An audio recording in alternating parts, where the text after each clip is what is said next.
Have you ever had that feeling, that slow-burning, acid-in-your-stomach feeling, when you realize someone is messing with you just because they can? Not for money, not for any logical reason, but simply for the joy of exercising their pathetic sliver of power over your life. That's where I was a few months ago. My name is Alex, and I'm a mechanical engineer, specifically one who designs bespoke animatronics and special effects props for independent films. It's a niche job, but it's my passion.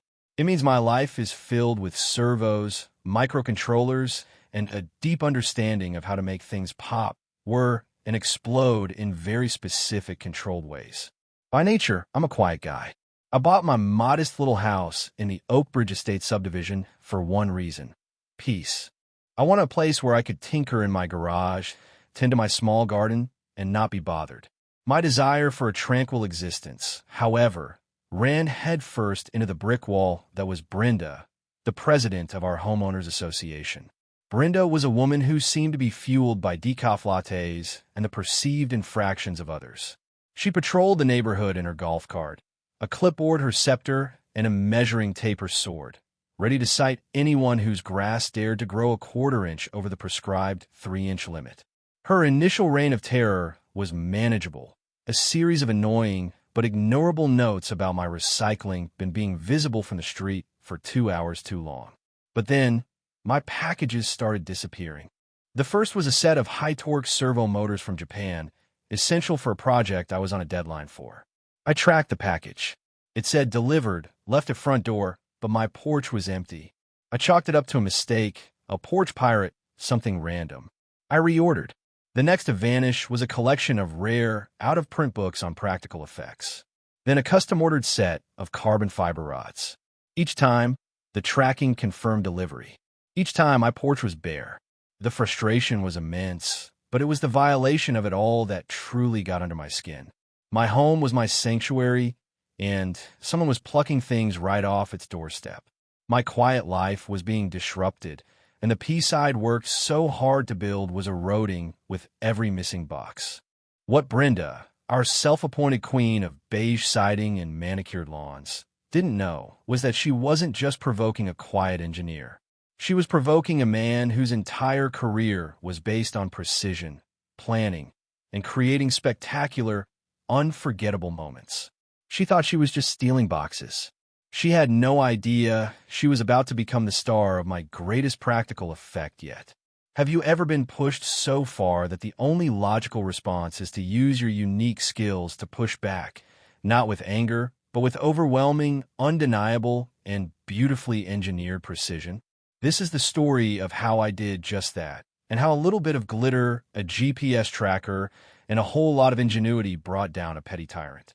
It's a story I promise you'll find deeply, deeply satisfying, because it's a reminder that sometimes the biggest bullies are brought down by the quietest people, the ones they foolishly underestimate. She thought she was just taking my property, but in reality, she was handing me the blueprint for her own spectacular downfall. I was about to build a trap so perfect, so tailored to her arrogance, that she would walk into it with a smile on her face, completely unaware that she was the architect of her own public humiliation. The first step, however, wasn't vengeance. It was confirmation. I needed proof. Raw, irrefutable data. So I did what any engineer would do.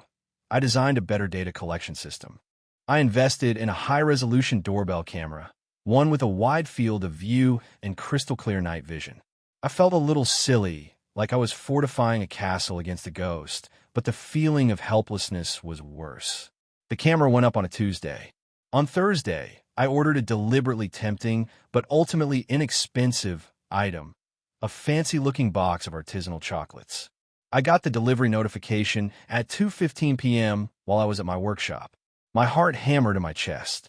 I pulled up the live feed on my phone. There was a small brown box sitting innocently on my welcome mat. I watched. For an hour, nothing but leaves skittering across the driveway. Then, the familiar hum of an electric motor. Brenda's golf cart rolled into view. She parked on the curb, clipboard in hand, and did a slow, theatrical scan of my property. She made a note. My garden gnome was probably non-compliant, and then her eyes locked onto the package. She glanced left, then right. Then, with a casualness that was almost insulting, she walked up my driveway, picked up the box, tucked it under her arm next to her clipboard, and walked back to her cart. She didn't even look at the camera. The arrogance was breathtaking. I had her, or so I thought. My first attempt at a resolution was, I believe, a testament to my desire for a simple, peaceful life. I didn't want a war, I just wanted my packages. With the video clips saved and backed up in 3 different locations, I decided to approach Brenda directly, giving her the benefit of the doubt, a chance to retreat from her position without total loss of face. It was a strategic error, born of my naive belief that even petty tyrants operated on some level of shame and reason. I found her holding court by the community mailbox, lecturing a terrified-looking teenager about the unacceptable angle of his parked Subaru. I waited patiently, and when she was finished eviscerating the boy's soul over a parking job, I approached with a calm, non-confrontational smile. "Brenda, good afternoon," I began. "I was hoping you could help me with something. I've had a few packages go missing recently, and I was wondering if you might have seen anything. In fact, one went missing just today." I watched her face carefully. A flicker of something. Was it panic? No, it was annoyance. Crossed her features before being replaced by a mask of saccharine concern. "Oh, Alex, how terrible," she cooed, placing a hand on her chest. "Porch pirates are such a menace. It's why I try to keep an eye out. In fact," she added, her eyes gleaming with feigned helpfulness, "I did see a package on your porch earlier. It looked like it was about to rain, so I secured it for you. It's safe in my house. I was going to bring it over later when I did my final patrol." The lie was so smooth, so practiced, it was almost impressive. The sky was a perfect, cloudless blue. "That's very thoughtful, Brenda," I said, keeping my voice level. "But my new security camera shows you picking it up. It would probably be best if you didn't do that anymore. Just leave them be, and I'll take my chances with the weather." I thought the mention of the camera would be the checkmate. I expected a flush of embarrassment, a hasty apology, and an end to the matter. Instead, her face hardened, the phony sympathy melting away to reveal the granite of her entitlement. "Are you accusing me of something, Alex?" she asked, her voice dropping a full octave. "I'm the president of this HOA. My duty is to maintain the security and aesthetic of this community. An unattended package is a security risk and an eyesore. I was performing my duty. You should be thanking me." She then turned on her heel and drove off in her golf cart, leaving me standing there, stunned by the sheer audacity of her gaslighting. The chocolates were dropped on my porch an hour later, the box slightly dented. The message was clear: "I saw your move, and I don't care." My next step was the HOA board meeting. I prepared a formal complaint, attached the video evidence, and requested to be put on the agenda. I walked into that meeting feeling confident, armed with undeniable proof. The board consisted of Brenda and 2 of her obvious cronies, a meek man named Gary and a stern-faced woman named Carol, who seemed to echo Brenda's every sentiment. I presented my case calmly and factually. I played the video on a laptop I brought. I explained that while Brenda claimed she was securing the package, her failure to notify me, combined with the history of my other missing items, constituted a pattern of theft.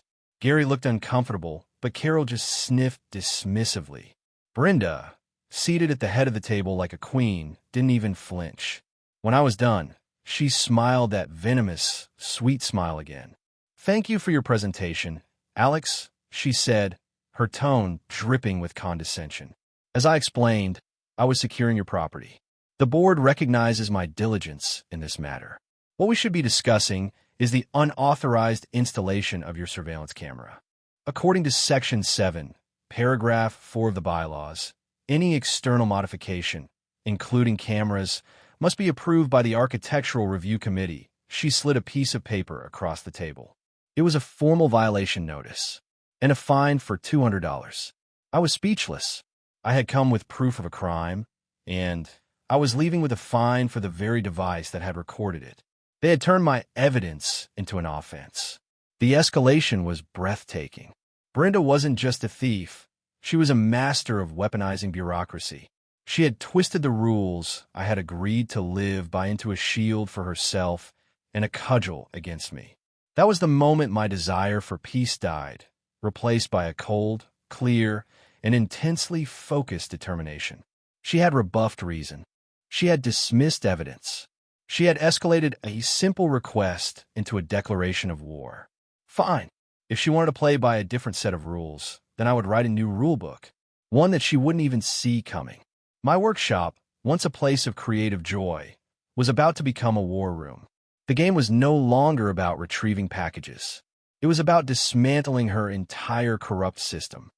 The drive home from that farcical HOA meeting was a study in controlled rage. My knuckles were white on the steering wheel, and my mind was a whirlwind of fury and disbelief. They had not only ignored my evidence, but had fined me for producing it. It was a masterclass in institutional bullying. Brenda hadn't just stolen my packages. She had stolen my sense of security and fairness within my own community. But as an engineer, I knew that anger, unfiltered, is just useless noise. It has to be channeled, focused, converted from thermal energy into kinetic energy. By the time I pulled into my garage, the red haze of anger was already crystallizing into the clear, sharp diamond of a plan. My first move was not to build, but to read. I printed out the entire Oakbridge Estates HOA covenant, a document so dense with legalese and inane stipulations that it could sedate a bull. I went through it with a fine-toothed comb and a highlighter, not just looking for rules she had used against me, but for rules she herself was breaking. For 2 nights, fueled by coffee and a burning sense of injustice, I cross-referenced every bylaw with my own observations of her behavior. And I found gold. Section 9, Paragraph 2. No resident shall conduct a business from their home that results in excessive deliveries or commercial traffic. Brenda ran an online business selling gaudy, oversized artisan jewelry from her house, a fact she proudly advertised on the community Facebook page. I had seen the commercial delivery trucks at her curb almost daily. Section 12, Paragraph 5. All modifications to property landscaping, including the installation of non-native decorative stones, must be pre-approved. Her entire front garden was a desert landscape of pink and turquoise rocks she'd had installed last summer without, I was willing to bet, a single thought for the arc she so gleefully weaponized. The list went on. Her fence was 2 inches too high. Her mailbox was a non-approved color. She was a hypocrite of the highest order, and her power rested on the assumption that no one would ever bother to actually read the rules she so selectively enforced. This was valuable ammunition, but it was for a later stage of the battle. It was circumstantial. To truly win, I needed something more. I needed to catch her in an undeniable, unambiguous act of theft with intent to keep. My doorbell camera was a good start, but it only showed her taking the box from the porch. It didn't show what happened next. I needed eyes and ears inside the package. The concept of the glitter bomb was amusing, a quick flash of satisfying revenge, but it was juvenile. It wasn't enough to humiliate her. I had to expose her. My creation needed to be more than a prank. It needed to be an evidence-gathering machine.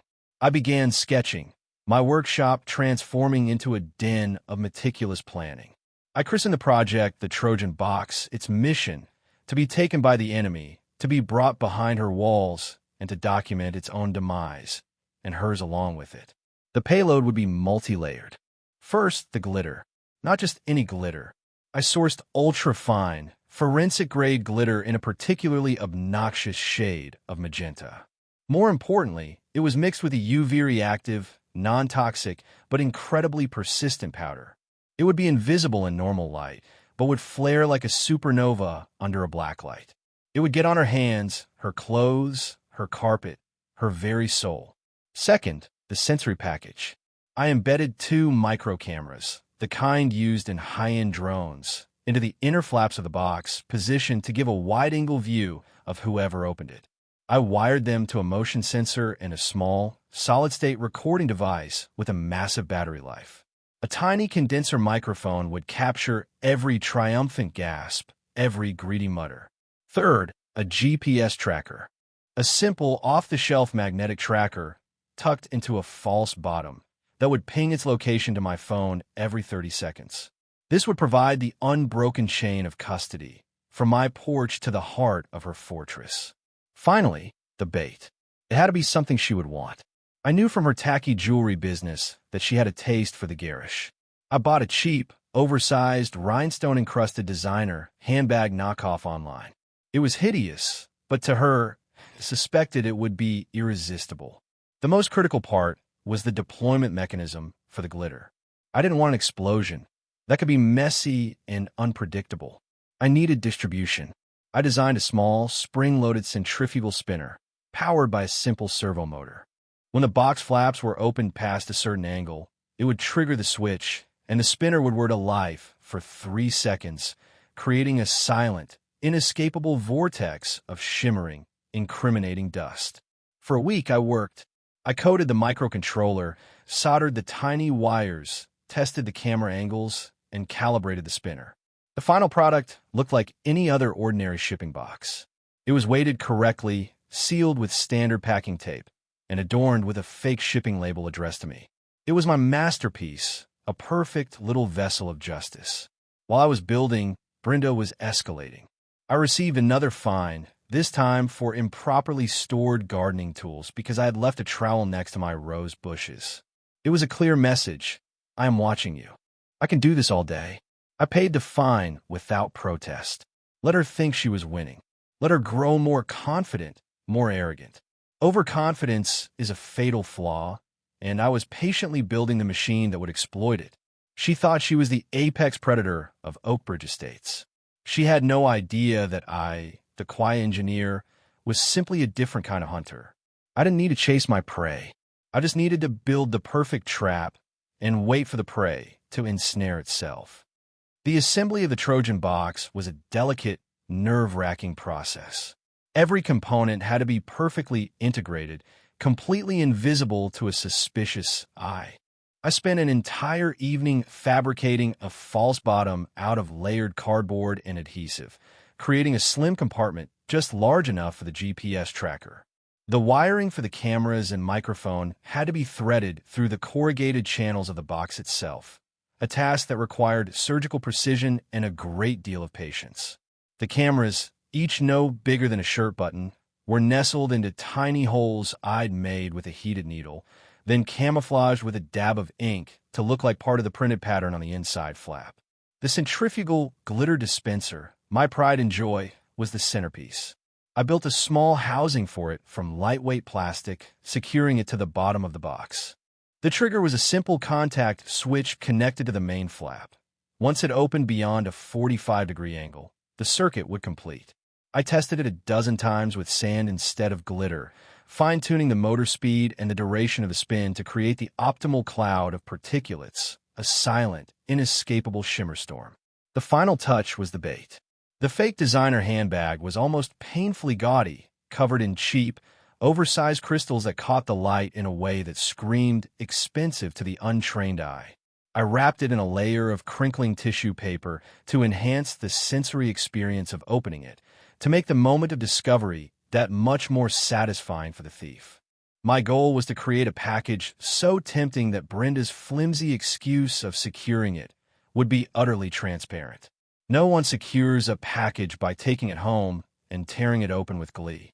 Before deploying the box, I conducted a final systems check. I activated the GPS tracker and watched on my phone as the little blue dot faithfully reported its position in my workshop. I tested the recording system, speaking into the box, and then playing back the audio, which was disturbingly clear. The video feeds were sharp, capturing my entire workshop in their fisheye view. Everything was nominal. The moment of deployment had to be chosen carefully. I checked the weather forecast, clear and sunny for the next 3 days, robbing Brenda of her "it might rain" excuse. I checked the community Facebook page and saw she was complaining about a recent influx of dandelions, a sure sign she was in a peak state of officious agitation and therefore more likely to be on patrol. The next morning, a Friday, was perfect. I placed the Trojan box on my porch at 10 a.m. in the exact spot where the others had been taken. I angled it just so, ensuring my doorbell camera would get a perfect shot of the pickup, establishing the first link in the chain of evidence. Then came the hardest part, waiting. I retreated to my home office, a room at the back of the house, to avoid the temptation of peeking through the front window. On one monitor, I had the live feed from my doorbell camera. On another, the GPS tracking map. The minutes crawled by like hours. My stomach was a knot of anxiety and anticipation. Every car that drove by sent a jolt of adrenaline through me. At 11:47 a.m., it happened. The quiet hum of her golf cart appeared on the doorbell camera's audio feed. My heart rate tripled. I watched, barely breathing, as she pulled up to the curb. She got out, clipboard in hand, and performed her usual cursory inspection of my property. She scribbled something down, probably a citation for the flagrant cheerfulness of my petunias. Then her eyes fell on the box. She paused. I could almost see the gears turning in her head. She glanced around, a predator scanning for witnesses. Seeing none, she walked briskly up my driveway, snatched the box, and tucked it into the passenger seat of her cart. She didn't even try to hide it. She got back in and drove away. A triumphant beep sounded from my other monitor. The GPS tracker had left the geo-fenced area of my property. I watched the little blue dot move down my street, turn the corner, and continue for 2 blocks until it stopped. It came to rest directly over the satellite image of her house, 34 Ponderosa Lane. Phase 1 was complete. The package was behind enemy lines. Now another wait began, an even more agonizing one. I needed her to open it. The system was designed to record for up to 72 hours, but I was on pins and needles. I watched the tracker all afternoon. The dot remained stationary inside her house. Did she put it in her garage? Was she waiting until her husband came home? Or, my worst fear, was she somehow suspicious of it, leaving it untouched? As evening fell, I started to worry. Maybe I had overplayed my hand. Maybe the box was too perfect, too tempting, and it had made her cautious. I ate dinner with the laptop open on the table, the blue dot a constant, taunting presence. At 7:52 p.m., my phone buzzed. It was an email notification from Brenda via the official HOA portal. The subject line, official notice of violation. My blood ran cold. Had she found the cameras? I opened the email. It was a fine for $50. The reason, unapproved parcel left on porch for an extended period, creating a community eyesore. The sheer, unmitigated gall of it was almost comical. She had stolen my package and then fined me for the violation of having a package to be stolen. This was the sign I needed. This act of supreme arrogance told me she wasn't suspicious at all. She felt untouchable. She was toying with me, and that meant she would be opening the box very, very soon. She was about to give me everything I needed. The audacity of her email, fining me for the very package she had just stolen, was the final confirmation I needed. This wasn't just about theft anymore. It was about a profound and pathological need for control. She wasn't just a common criminal. She was a tyrant who reveled in her petty dominion. That fine was her victory lap, a little flourish to celebrate her own perceived cleverness. It also told me that the Trojan box was likely still sealed, its precious cargo of evidence waiting to be collected. My anxiety began to morph back into patient, cold resolve. She was so blinded by her ego that she couldn't see the trap closing around her. I spent the rest of Friday evening preparing for the final phase of the operation, the reveal. The next official HOA meeting was scheduled for the following Wednesday. They gave me 5 days, plenty of time, assuming she opened the box over the weekend. The key would be to present the evidence in a way that was not just damning, but theatrically devastating. It had to be a public execution of her authority, conducted in the very forum she used to wield her power. I began outlining my presentation. It would not be an angry rant. It would be a calm, methodical, and evidence-based dismantling of her credibility. I would use the HOA's own rules and procedures against her. My first act was to formally appeal her latest fine for the unapproved parcel. This would guarantee me a spot on the Wednesday meeting agenda. My reason for the appeal, as stated in my official submission, was to present new evidence regarding the handling and final disposition of the parcel in question. It was just vague enough to be intriguing. and just formal enough that she couldn't legally deny my request to speak. Next, I began compiling the dossier. I printed out the highlighted pages of the HOA bylaws, with her own violations, the home business, the unapproved landscaping, the non-compliant fence, all neatly cataloged and cross-referenced with photographic evidence I had discreetly taken over the past few weeks. This would serve as the opening act, a way to establish a clear pattern of her hypocrisy before I delivered the knockout blow. I wanted to show the community that this wasn't a one-time issue. It was a systemic abuse of power. All this time, the GPS tracker on my second monitor remained a fixed point over 34 Ponderosa Lane. Saturday morning came and went. That it didn't move. I started to get a familiar knot of worry in my stomach. What if she had gone out of town for the weekend? What if she'd thrown it in a closet and forgotten about it? The battery on the recording device was long-lasting, but not infinite. At 2:10 p.m. on Saturday, my phone buzzed. The GPS tracker was moving. My head snapped to the screen. The dot was traveling away from her house. My heart sank. Was she dumping it? Had she gotten spooked? I watched as the dot moved across town, heading towards the city center. It stopped over a large shopping mall. My mind raced through a dozen disastrous scenarios. Was she meeting someone to sell the contents? Was she disposing of it in a public trash can where I could never retrieve it? For 20 agonizing minutes, the dot remained stationary inside the mall. Then it began to move again. It retraced its path back across town, back to her neighborhood, and finally back to the exact same spot at 34 Ponderosa Lane. I let out a breath I didn't realize I'd been holding. I couldn't figure out what had just happened. Why take the box to the mall and bring it back? Did she take it with her in her car while she ran errands? The uncertainty was maddening. The rest of Saturday passed with excruciating slowness. Then, at 9:43 p.m., I was startled by a soft chime from my laptop. It was an alert I had programmed myself. The motion sensor inside the Trojan box had been triggered. It was happening. She was opening the box. I felt a surge of adrenaline so intense it made my hands shake. I couldn't see or hear anything yet. The device was designed to record everything locally to its solid-state drive to avoid detection via Wi-Fi or Bluetooth signals. The data would be retrieved later. All I knew was that the trap had been sprung.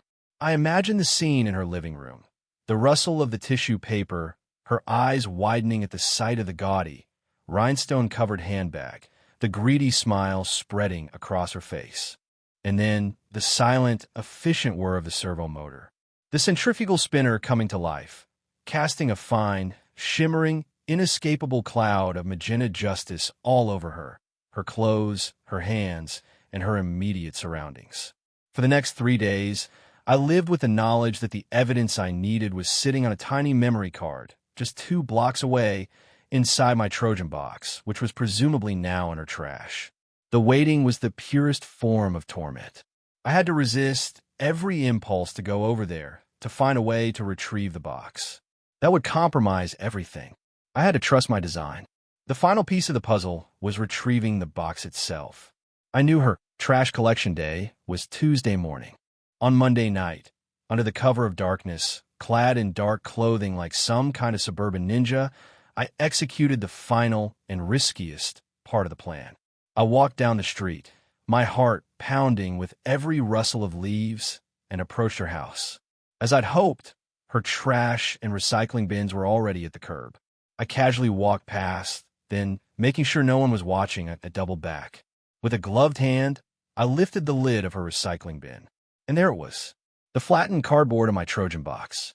She hadn't even bothered to throw it in the regular trash. I carefully lifted it out, tucked it under my arm, and walked home, trying to appear as casual as possible.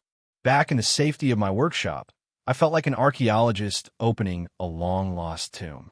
I carefully disassembled the box, my hands trembling slightly. I located the small memory card, no bigger than my thumbnail, and slid it into the reader on my computer. A folder appeared on my screen. Inside were 2 video files and 1 audio file. I clicked on the first video, and I saw everything. The video file loaded, and my screen flickered to life, displaying a slightly distorted fisheye view from inside the box flap. The image was upside down and shaky at first. Then it stabilized, showing the interior of what was clearly Brenda's living room. The decor was exactly what I would have expected. Beige walls, generic floral paintings, and an overabundance of decorative pillows. The audio file captured the ambient sounds, a television murmuring in the background, the distinct clink of ice in a glass. Then, Brenda's voice, sharp and proprietary. Well, let's see what Mr. High and Mighty Engineer thinks is so important. There was the sound of tearing cardboard, and the view from the camera shifted wildly. The second camera, positioned on the opposite flap, provided a clearer view as the box was opened. Brenda's face filled the frame. Her expression was a toxic cocktail of smugness, curiosity, and pure, unadulterated greed. She was wearing a fluffy pink bathrobe, and her hair was in curlers. It was a portrait of a villain in her natural habitat. "Oh my," she breathed, as her eyes fell on the crinkling tissue paper. She tore it away impatiently. The microphone picked up her sharp intake of breath as she saw the handbag. "Well, well, well. Look at that." Her voice was a triumphant purr. "That must have cost a pretty penny. It's far too flashy for a boring little man like him. It's a good thing I was there to secure it," she laughed, a short, ugly bark of a laugh that made my skin crawl. This was the money shot, the unambiguous statement of intent. Not "I should return this," but a clear, possessive admiration. She lifted the handbag out of the box, holding it up to admire it in the light. The cheap rhinestones glittered, and so did her eyes. That was the moment the trap sprung. As she lifted the bag, the main flap of the box, where the primary camera was located, fell fully open. The contact switch was triggered. On the audio, there was no explosion, no bang. Just a faint, almost imperceptible whirring sound, like a tiny computer fan, that lasted for 3 seconds. Brenda didn't seem to notice it over the sound of the TV. But the video told a different story. From the bottom of the box, a shimmering, magical cloud of magenta erupted. It wasn't violent. It was ethereal. It rose in a swirling vortex and then gently descended, coating everything in its path. It clung to her pink bathrobe, turning it into a disco ball. It settled in her hair, a galaxy of incriminating stars amidst her curlers. It dusted her hands, her face, the hideous handbag, and the beige carpet around her feet. For a moment, she just stared at the bag, oblivious. Then, she must have caught a shimmer in her peripheral vision. Her head snapped down to look at the box. Confusion wrinkled her brow. She touched her cheek, and her fingers came away sparkling. Her eyes widened, first in confusion, then in dawning horror, and finally in pure, sputtering rage. "What is this?" she shrieked, a sound so shrill it made me wince even through the speakers. "What is that glitter? It's everywhere." She dropped the handbag as if it were on fire and started frantically brushing at her bathrobe, which only served to embed the fine particles deeper into the fabric. She swatted at the air, a cloud of magenta dust billowing around her. That little worm," she screeched. He did this to me." The video continued for another 10 minutes, a masterwork of comedic fury. It showed her trying to wipe the glitter off with a tissue, only to spread it further. It showed her stomping around the living room, leaving faint, sparkling footprints on the carpet. It recorded her entire tirade, a stream of curses and threats directed at me, all of which only further cemented her guilt. I had it all: the theft, the intent, the confession, the aftermath. It was more perfect than I could have ever imagined. I spent the next 2 days in a state of hyper-focused activity. I edited the video, creating a concise, devastating 5-minute compilation. I titled it The Brenda Tapes. I put the key moments in slow motion, adding subtitles for her most incriminating quotes. I made sure to include the final moments of her screeching my name, leaving no doubt as to whom she believed was responsible. I prepared my presentation for the HOA meeting with the meticulousness of a lawyer preparing for a Supreme Court case. I had my binder with her bylaw violations. I had a USB stick with the Brenda tapes, and I had purchased one final, crucial piece of equipment, a compact but powerful ultraviolet flashlight. Wednesday evening arrived. The meeting was held in the small community clubhouse, a sterile room with fluorescent lighting and folding chairs. About 20 residents were there, a larger turnout than usual, likely drawn by the vague but intriguing nature of my appeal on the agenda. Brenda sat at the head table with Gary and Carol, looking imperious and composed. If she was still dealing with the glitter infestation, she showed no sign of it. She was wearing a crisp white blazer, the picture of untouchable authority. She had no idea she was a dead woman walking. The meeting droned on with the usual boring minutiae, budget approvals, landscaping bids. Then, my name was called. The board now recognizes Alex Parker, Brenda announced, a hint of a smirk on her face, who is here to appeal a minor fine. I walked to the podium at the front of the room, my heart a steady, rhythmic drum. I placed my laptop and my binder on the podium. I looked out at my neighbors, then I looked directly at Brenda. Good evening. I began, my voice calm and clear. My name is Alex Parker, and while I am here to appeal a fine, I believe that by the time I'm finished, we'll all agree that we have much bigger issues to discuss than a $50 penalty. I let my opening statement hang in the air for a moment, enjoying the flicker of annoyance that crossed Brenda's face. She expected a groveling apology or a weak defense. She was not prepared for a counteroffensive. I opened my binder. Before I addressed the specific fine regarding the unapproved parcel, I said, making air quotes with my fingers, I'd like to talk about the principle of equitable enforcement of our community's bylaws. A principle which, I believe, has been fundamentally compromised. I then spent the next 10 minutes systematically and dispassionately walking the attendees through Brenda's own documented violations.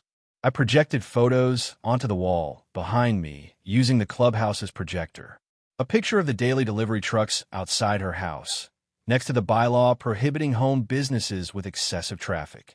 A picture of her garish turquoise rock garden, next to the rule requiring ARC approval for all landscaping modifications. A picture of me holding a tape measure up to her fence, showing it to be 2 inches over the legal height limit. With each slide, a quiet murmur spread through the room. People were shifting in their seats, looking from the screen to Brenda, whose smug smile was beginning to look a little strained. Her crony, Carol, whispered something to her, but Brenda just waved a dismissive hand. She still thought she could control this. As you can see, I concluded that portion of my presentation. There appears to be a pattern of selective enforcement. Rules are applied vigorously to some, like myself, for minor issues like the placement of a trowel, while significant, ongoing violations by the board president herself are completely ignored. This isn't community governance. It's a personal fiefdom. I paused, letting that sink in. Brenda's face was now a mask of cold fury. Mr. Parker, she interjected, her voice tight. This is entirely out of order. We are here to discuss your fine, not to engage in your personal attacks and baseless accusations. It's not a personal attack, Brenda. It's a presentation of fact, I replied smoothly. And it is directly relevant to my fine, because the fine you levied against me for an unapproved parcel was an act of retaliation and an attempt to cover up a crime. Specifically, the theft of that very parcel. By you. The room went dead silent. You could have heard a pin drop. Brenda actually laughed, a short, sharp, incredulous sound. That is the most absurd, slanderous thing I have ever heard. You have proof of this, I suppose. I do, I said calmly, as I plugged the USB stick into my laptop. I'd like to present Exhibit B, a short film I like to call the Brenda tapes. Her face went pale. The name was a shot in the dark, but it hit the mark. Her eyes widened in something that looked very much like fear. I clicked play. The video started, projected 10 feet high on the wall behind her. The residents leaned forward in their chairs. The shaky, upside-down view of her living room appeared, followed by her voice, clear as a bell. Well, let's see what Mr. High and Mighty Engineer thinks is so important. A collective gasp went through the audience. I watched Brenda's face. All the color had drained from it. She looked at Gary and Carol, but they were staring at the screen, mesmerized in horror. The video played on. The audience saw her glee, heard her self-incriminating monologue about securing the bag for herself. They heard her triumphant, ugly laugh. When the glitter deployed in a silent, shimmering cloud, the entire room gasped again. They saw the confusion on her face turn to rage. They saw her frantically trying to brush off the evidence. And then they heard her shriek my name, a raw, primal scream of fury. That little worm, he did this. He did this to me. The video ended. I faded the screen to black, and the room was plunged back into stunned silence. I let the silence stretch for a full 10 seconds, a perfect, damning void. Every eye in the room was on Brenda. She was frozen, her mouth slightly agape, her face a ghastly shade of white. She looked like a statue of pure, unadulterated shock. I believe that video speaks for itself. I said into the microphone, my voice echoing in the quiet room. It shows the package being taken into her home. It shows her opening it with the clear intent to keep the contents. It contains a verbal confession of her motives. And it shows the deployment of a harmless but effective tracking method. But I added, reaching into my pocket, I have one final piece of evidence. I pulled out the high-powered UV flashlight. You see, the glitter was mixed with a special UV reactive powder. It's invisible under normal light, but under a black light, it glows quite brightly. It's also incredibly difficult to wash off completely. It gets under your fingernails, into the creases of your skin, into your hairline. I clicked the button. A beam of intense purple light shot out. I slowly panned it across the table, over Gary, then Carol. And then I held it steady on Brenda. The effect was instantaneous and spectacular.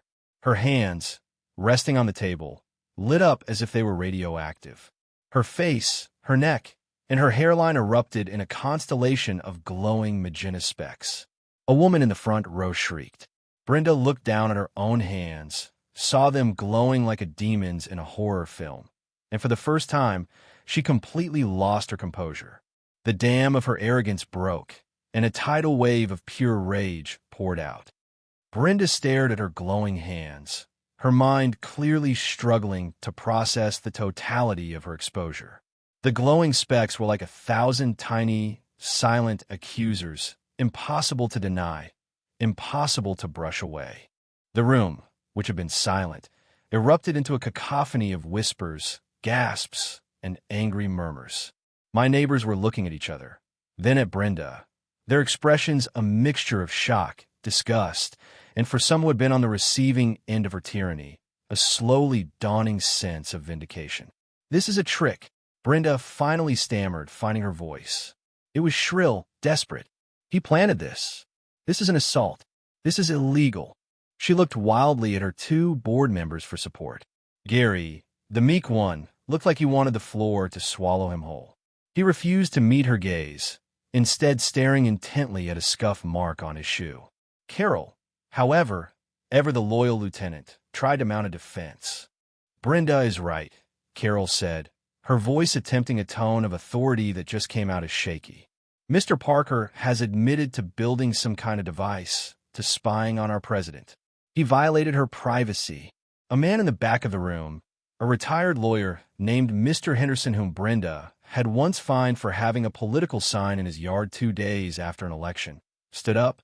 "Ma'am," he said, his voice resonating with courtroom gravitas, "violating the privacy of someone in the commission of a felony is not the crime you think it is. What Mr. Parker has documented here is mail theft, which, if that package was handled by the U.S. Postal Service at any point, is a federal offense. He hasn't assaulted anyone.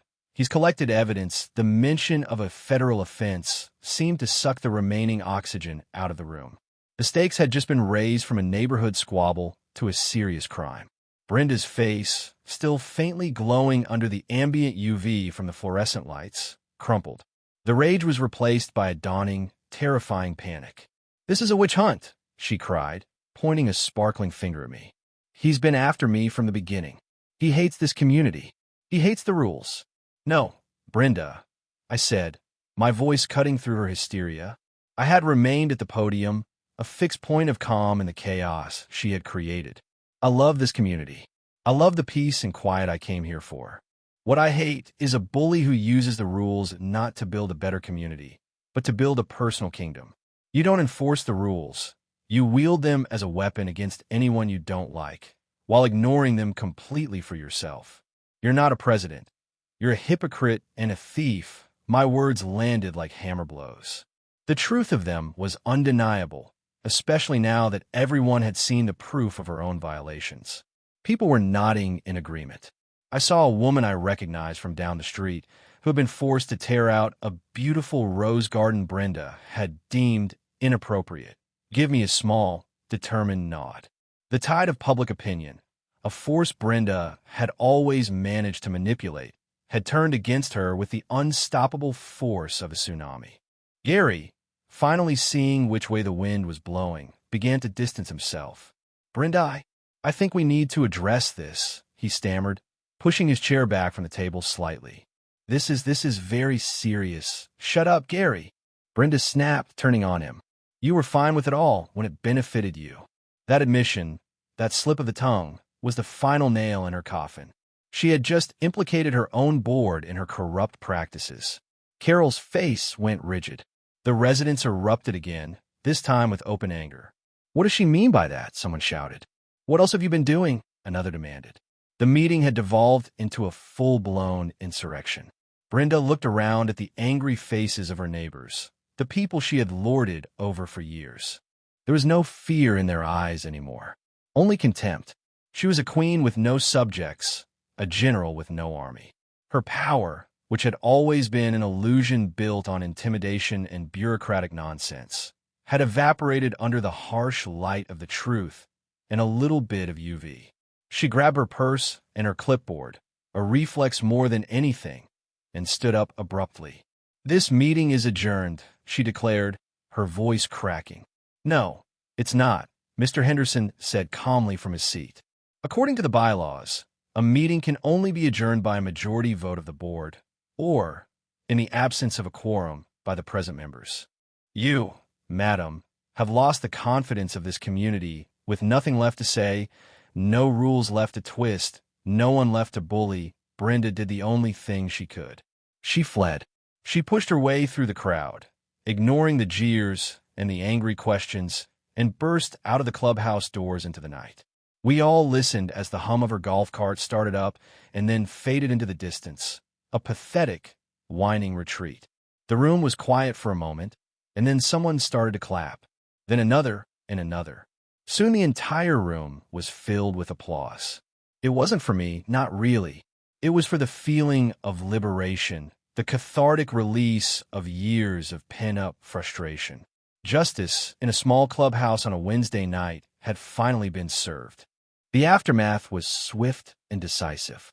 With Brenda gone, and Gary in a state of near catatonic shock, Carol attempted to take control, but her authority was non-existent. Mr. Henderson, the retired lawyer, calmly stepped forward and invoked an emergency clause in the HOA bylaws allowing for a vote of no confidence in the entire board in cases of gross misconduct. The vote was unanimous. Gary and Carol were removed from their positions, their reign as Brenda's lapdogs officially over. An interim board was elected on the spot, consisting of Mr. Henderson and two other well-respected, long-term residents who had also been targets of Brenda's tyranny. Their first official act was to unanimously vote to nullify every fine Brenda had issued in the past year. Their second act was to draft a formal letter to the local police department and the postal inspector, attaching a copy of the Brenda tapes as evidence. The cloud of oppression that had hung over Oakbridge Estates for years had finally lifted. The next morning, a police car was parked in Brenda's driveway. I watched from my window as two officers escorted her out of her house. She wasn't wearing her white blazer of authority anymore. She just looked like a small, tired woman, her face pale and drawn. She didn't even look in my direction. Her house went up for sale 2 weeks later. The moving truck came on a Saturday, and they were gone. The turquoise rocks in her garden were soon replaced with grass, and the oversized, non-compliant fence was taken down by the new owners. The neighborhood seemed to breathe a collective sigh of relief. The atmosphere changed almost overnight. People started talking to each other more. There was a community barbecue the following month, the first one in years. The new HOA board was transparent and fair. They held open forums, listened to residents' concerns, and worked collaboratively. The rules were still there, but they were enforced with common sense and for their intended purpose, to maintain a safe and pleasant community, not to empower a tyrant. My life returned to the peace I had craved. My packages arrived without incident. My garden gnome, once a source of potential citation, stood proudly by my door. I finished the animatronics project for the film, and my client was thrilled. But something in me had changed. I had learned that you can't always ignore injustice, even the petty kind. Sometimes a quiet life has to be fought for. I had discovered a part of myself I never knew existed, a fighter who used logic, planning, and a bit of theatrical flair as his weapons. My final reflection on the whole affair is this. The world is full of Brendas. They thrive in the small vacuums of power we allow them to control, on HOA boards, in office cubicles, in online forums. They count on the fact that most people are too busy, too tired, or too intimidated to fight back.